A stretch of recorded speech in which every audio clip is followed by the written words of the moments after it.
नहीं, जो बढ़िया है, बढ़िया है बीजेपी कांग्रेस। बीजेपी बढ़िया, हमारे मोदी जी अच्छा काम कर रहे हैं। जैसे पाकिस्तान की बहन चोद देते हैं वो 2 मिनट में, तो बढ़िया है। बहुत बढ़िया, बहुत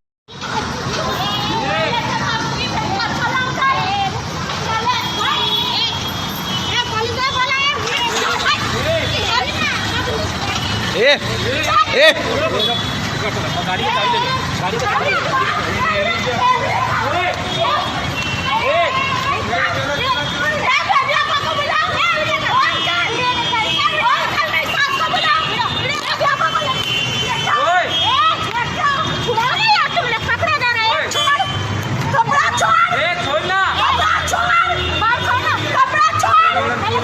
आप लोग सब लोग देख रहे हो ना, इसमें कपड़ा कैसे पकड़ रहे हो?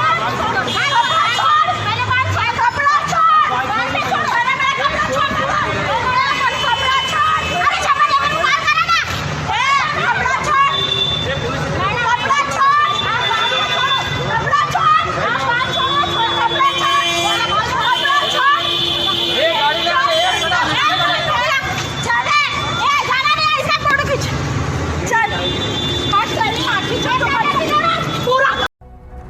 असम का गौरव बढ़ाते हुए असम के हर क्षेत्र, हर वर्ग का विकास, ये भाजपा की प्राथमिकता है। असम की संस्कृति, यहाँ के गौरव पर आंच न आए, ये हमारी प्रतिबद्धता है। एक चाय वाला आपके दर्द को नहीं समझेगा तो कौन समझेगा। मैं विश्वास दिलाता हूं कि ई गार्डन्स में काम करने वाले श्रमिक साथियों का जीवन स्तर सुधारने के लिए एनडीए सरकार का अभियान और तेज किया जाएगा। चाय के खिलाफ साजिश रचने वाली कांग्रेस जब असम की अस्मिता की बात करती है तो उसके सारे नकाब खोखले नजर आते हैं। आज जब हम आत्मनिर्भर भारत के निर्माण में जुटे हैं, इस पूरे क्षेत्र की इसमें बहुत बड़ी भूमिका। यहाँ के ऑर्गेनिक संतरों की धूम आज मिडिल ईस्ट और यूरोप तक पहुंच रही है। पिछले 5 सालों में यहाँ एनडीए सरकार ने असम के विकास के लिए एक मजबूत ठोस नींव रखी। अब उस नींव पर असम के तेज विकास की सशक्त इमारत खड़ी करने का समय है। एक तरफ हमारी सरकार सबका साथ, सबका विकास, सबका विश्वास, इस पवित्र मंत्र पर काम कर रही है।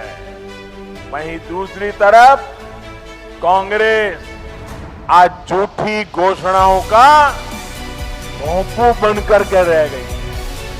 असम में शांति बनाए रखने के लिए, स्थिरता बनाए रखने के लिए बीजेपी सरकार की, एनडीए सरकार की निरंतर जरूरत है। हमें असम को नई बुलंदियों तक पहुंचाने के लिए निरंतर आगे बढ़ाना है। ये काम केंद्र और असम में डबल इंजन की सरकार ही कर सकती है। Meanwhile,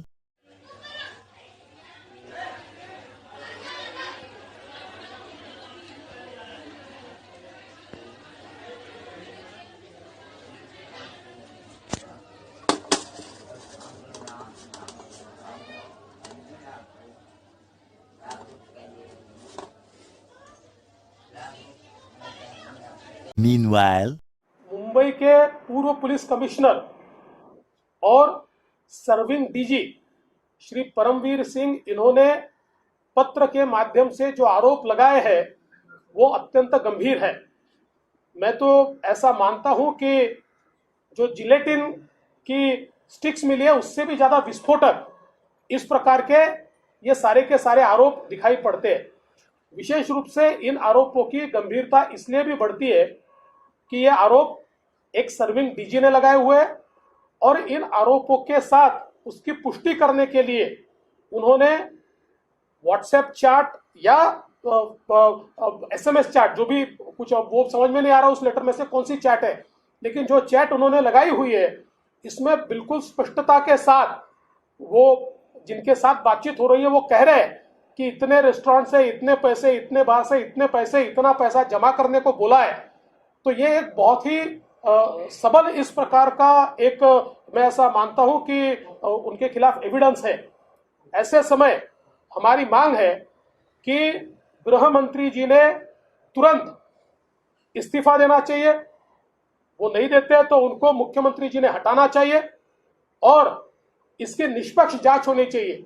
या तो केंद्रीय एजेंसीज इसकी जांच करे और अगर इसमें राज्य सरकार को यह लगता है कि हमको केंद्रीय एजेंसी से नहीं करनी है तो कोर्ट मॉनिटर्ड इंक्वायरी इसकी होनी चाहिए। लेकिन कोई भी इंक्वायरी तभी सफल हो पाएगी जब एक सर्विंग गृह मंत्री ये अपने पद से दूर होंगे और उसके बाद इसकी उच्च स्तरीय जांच होगी। मुझे ऐसा लगता है महाराष्ट्र के इतिहास में मैंने इतने वर्षों में ये कभी नहीं देखा कि डीजी रैंक का व्यक्ति और जो सर्विंग डीजी है और जो मुंबई के सीपी रहे हैं, ऐसा व्यक्ति सीधे मुख्यमंत्री जी को पत्र लिखकर इतने एविडेंस के साथ ये सारी बातें कहते। और इसमें महत्व की बात यह है कि उन्होंने मुख्यमंत्री जी को यह भी कहा है कि ये सारी बात मैंने आपको बताई थी, तो फिर मुख्यमंत्री जी ने उसके ऊपर कार्रवाई क्यों नहीं की? क्या One other thing that was taught to me at a very young age was that I, as a being, my nature is sin and is very evil, and I will be going to hell unless I embrace Jesus as my personal savior. So I remember when I was very young, before all this conditioning really hit me, I was very natured in a super loving way. I just felt naturally I felt oneness. I felt a lot of reverence for nature. And I was also very sensitive to animals. I never wanted to see even a fly being killed or something like that. I was very sensitive. I feel like I was natured more dharmically, if you will. And I just kind of had that truth sense in my heart. And then when I was told, no, you are evil, you are an evil being, for me, it created a very confused, scary split in my mind, because it was prior to being told that, I thought I was good. I felt oneness with existence. And then I was told no, you are bad. You're cut out of that by nature. You're bad.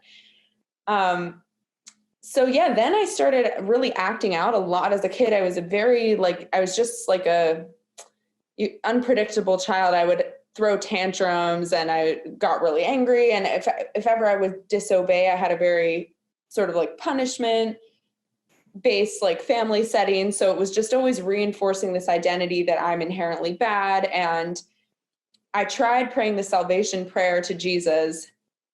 And I kept feeling like it wasn't working. And so I tried praying it with my mom there as well, or with the Sunday school teacher there as well.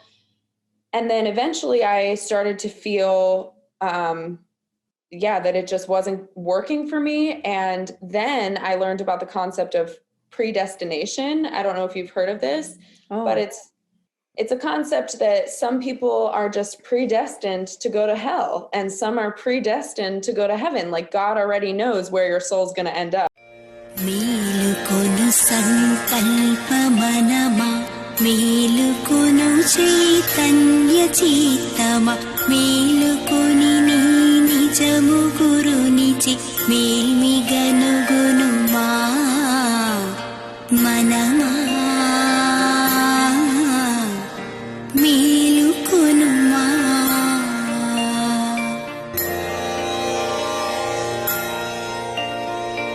ఏమి లేకను ఏమిగాకను ఏలను ఇటు వచ్చి నిలచెను ఎరుగ.